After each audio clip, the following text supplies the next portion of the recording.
இப்ப வேண்டும். அதை நிச்சயம் கிழக்கு மாவட்டம் செஞ்சு காட்டுவீங்க அப்படிங்கிற நம்பிக்கை எனக்கு இருக்கிறது. இன்றைக்கு இருக்கக்கூடிய ஆட்சியாளர்கள் இன்னைக்கு அவங்க ஆட்சியை பிடிச்சிருக்கலாம், முதலமைச்சர் பொறுப்புல உட்கார்ந்து இருக்கலாம், அமைச்சர்கள்லாம் உட்கார்ந்து இருக்கலாம். ஆனா ஆட்சிக்கு வர்றதுக்கு முன்னாடி அவங்களுக்கே ஆட்சிக்கு வருவோங்கிற நம்பிக்கை இல்லை. ஒரு மிகப்பெரிய விபத்து போல இந்த தேர்தல் நடந்து முடிஞ்சிருக்கு.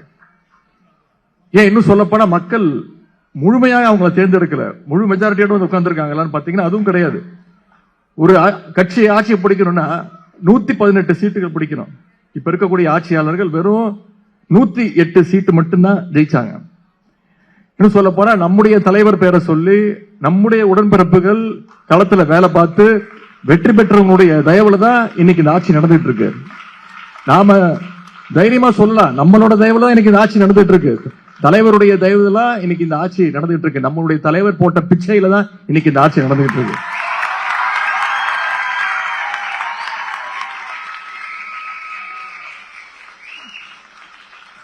வெற்றி வாய்ப்பை இழந்திருக்கோம். எத்தனை சதவீத வாக்கு வித்தியாசம் தெரியுமா? வெறும் 3% வாக்கு வித்தியாசத்தில் வெற்றி வாய்ப்பை நம்ம இழந்திருக்கிறோம். எப்படி ஆட்சியை பிடிச்சாங்க?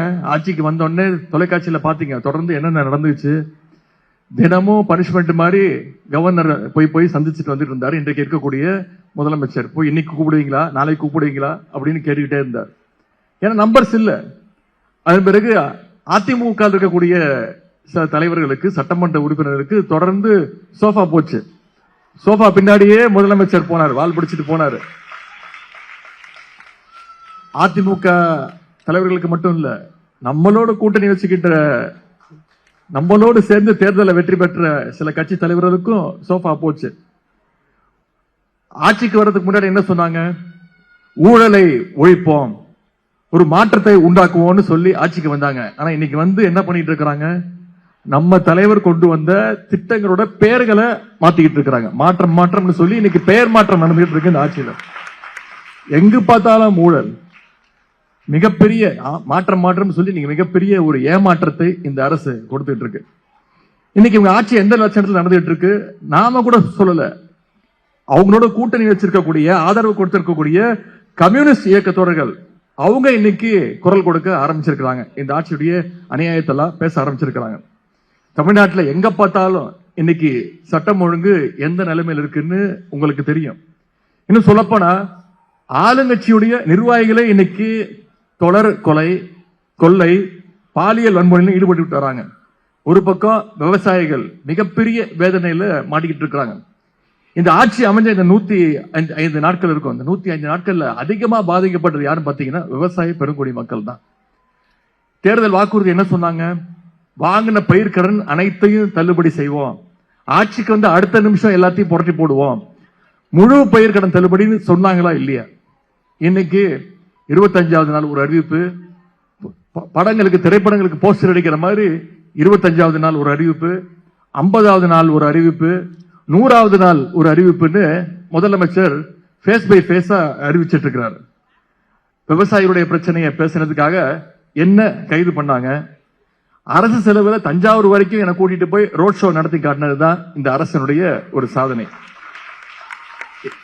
என்ன மட்டும் இல்ல, மூத்த உறுப்பினர்கள், அமைச்சர் பெருமக்கள், முன்னாள் அமைச்சர் பெருமக்கள் எல்லாம் தொடர்ந்து கைது செஞ்சுட்டு இருக்கிறாங்க. அது மட்டும் இல்ல, இந்த ஆட்சியாளர்களுடைய கண்களை உறுத்துறது இன்னைக்கு இளம் தலைமுறையினர் நிறைய பேர் நம்முடைய தலைவர் பக்கம், நம்முடைய கழகத்தின் பக்கம் ஈர்க்கப்பட்டு வராங்க. ஜென்சி தலைமுறையினர் வராங்க, தொடர் கூட்டங்கள் நடத்துறாங்க. அவங்க மேலேயும் டார்கெட் செய்யப்பட்டு இந்த ஆட்சியாளர்கள் தொடர்ந்து வழக்குகளை பதிவு செஞ்சு அவங்களையும் கைது செஞ்சுட்டு இருக்கிறாங்க. இதையெல்லாம் எதிர்த்துதான் இன்னைக்கு நாம தமிழ்நாட்டு மக்களுக்காக தொடர்ந்து போராடிக்கிட்டு இருக்கோம், குரல் கொடுத்துக்கிட்டு இருக்கோம். தமிழ்நாட்டு மக்களுடைய பிரச்சனைகளை நாங்க சட்டமன்றத்தில் எழுப்பிக்கிட்டு இருக்கோம். அதுக்கு முதலமைச்சர் ஏதாவது ஒரு கேள்விக்கு பதில் சொல்றாரான்னு நீங்க யோசிச்சு பார்க்கணும். ஒரு அமைச்சரவையில் கிட்டத்தட்ட ஒரு 30 அமைச்சர்கள் இருக்கிறாங்க. ஆனா இந்த அமைச்சரவையில் பாத்தீங்கன்னா வெறும் 3 அமைச்சர்கள் தான். எந்த அமைச்சர் கேள்வி கேட்டாலும் இந்த 3 அமைச்சர்கள் தான் பதில் சொல்வது வழக்கம்.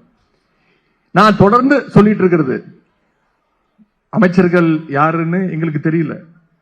ஏன்னா ஒவ்வொரு துறைக்கு ஒரு அமைச்சர் பதில் சொன்னாதான் நமக்கு தெரியும். சட்டமன்ற உறுப்பினர் யாருன்னு தெரியல. இதை நான் சொல்லும் போது கிண்டல் பண்றேன்னு சொன்னாங்க. 2 நாட்களுக்கு முன்பு ஒரு சட்டமன்ற உறுப்பினரே சொல்றாரு, அவையில சொல்றாரு, நான் சட்டமன்ற உறுப்பினர் வெளில நம்ப மாட்டேங்கிறாங்க அப்படின்னே சொல்றாரு. இப்படிப்பட்ட ஒரு ஆட்சி இன்னைக்கு நடந்துட்டு இருக்கு.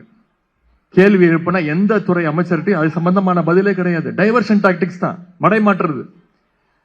2 நாட்களுக்கு முன்பு அசம்பிளியில் என்ன நடந்துச்சு பார்த்திருப்பீங்க. முன்னாள் அமைச்சர் செந்தில் பாலாஜி அவர்கள் மின்வெட்டு பிரச்சனை பத்தி பேசிட்டு இருக்கிறாரு. கரண்ட் பில் அதிகமா வந்திருக்கு அப்படின்னு பேசிட்டு இருக்கிறாரு. ஒரு குற்றச்சாட்டை வைக்கிறார். ஆனா அதற்கு பதில் சொல்ல துப்பில்லாத ஒரு அமைச்சர் எந்திரிச்சு வேணும்னே அதை மடைமாற்றம் செய்ய நம்மளை சீண்டுவதை போல சில வார்த்தைகள் பேசுறார். அதற்கு தான் எந்திரிச்சு நாங்க பதில் சொல்லிட்டு இருக்கிறோம். அதுதான் இன்னைக்கு தலைப்புச் செய்திகளா வந்துட்டு இருக்கு. உண்மையா என்ன தலைப்புச் செய்தி வந்திருக்கணும்? திமுக குரல் கொடுத்துச்சு, மக்கள் பிரச்சனை மின்வெட்டு பிரச்சனைக்கு பதிலாக அது சம்பந்தமா திமுக குரல் கொடுத்துச்சு, அசம்பிளியில பேசிச்சு, என்ன பதில் சொன்னாங்க இந்த அரசு அப்படிங்கிறது தான் தலைப்புச் செய்திகள் வந்திருக்கணும். ஆனா அன்னைக்கு என்ன தலைப்புச் செய்தி வந்தது? உதயநிதியும் அமைச்சரும் மோதல். இது வந்திருக்கணுமா? இதை யோசிச்சு பாருங்க. வெறும் இந்த அரசு அமைஞ்சதுல இருந்து முதல் நாள்ல இருந்து முழுக்க முழுக்க டைவர்ஷன் டாக்டிக்ஸ் தான். நான் தான் சபாநாயகர்கிட்ட சொன்னேன், நாங்க ஒரு கேள்வி கேட்டா நாங்களே அசர்ற மாதிரி எங்களை திருப்பி கேள்வி கேட்கறீங்க. வெளியில பாக்குற மக்களுக்கு யாரு ஆளுங்கட்சி யாரு எதிர்கட்சின்னு புரியல. பொதுவா எதிர்கட்சி கேள்வி கேட்பாங்க, ஆளுங்கட்சி அதற்கான பதில சொல்லுவாங்க. ஆனா இங்க அவையில எங்களை பார்த்து ஆளுங்கட்சி கேள்வி கேட்கிறாங்க, நாங்க உட்கார்ந்து பதில் சொல்லிட்டு இருக்கிறோம். கேள்வி கேட்டா கூட பரவாயில்ல, பதில் சொல்லிடலாம். பாட்டு பாடினா நாங்க என்ன பண்றது?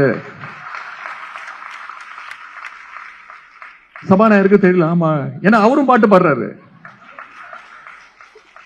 எங்களுக்கே சந்தேகம் வந்துருது, நாங்க சட்டசபைக்கு தான் வந்திருக்கோமா இல்ல சூப்பர் சிங்கர் நிகழ்ச்சிக்கு வந்திருக்கோமா?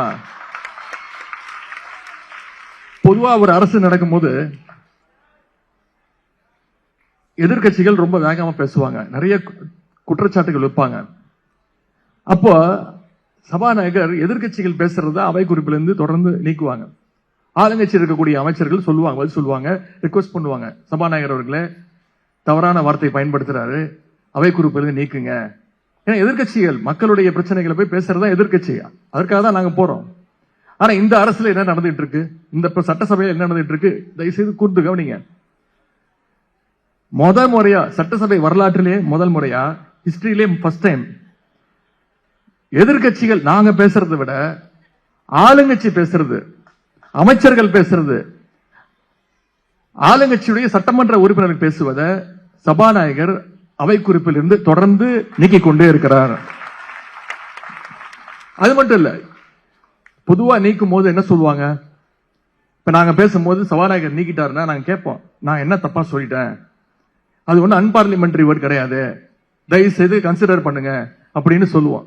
ஆனா இப்ப இருக்கக்கூடிய அமைச்சர்கள் என்ன பண்றாங்க, பேசிட்டே இருக்கிறாங்க, பொய் குற்றச்சாட்டுகள் மேல வைக்கிறாங்க, வச்சுட்டு சபாநாயகர் கிட்ட அவங்களே சொல்லிடுறாங்க, நீக்கிறீங்க நீக்கிறீங்க அப்படின்னு. இப்படிப்பட்ட ஒரு கேடுகட்ட ஆட்சியை இதுவரைக்கும் தமிழ்நாடு பார்த்ததே கிடையாது.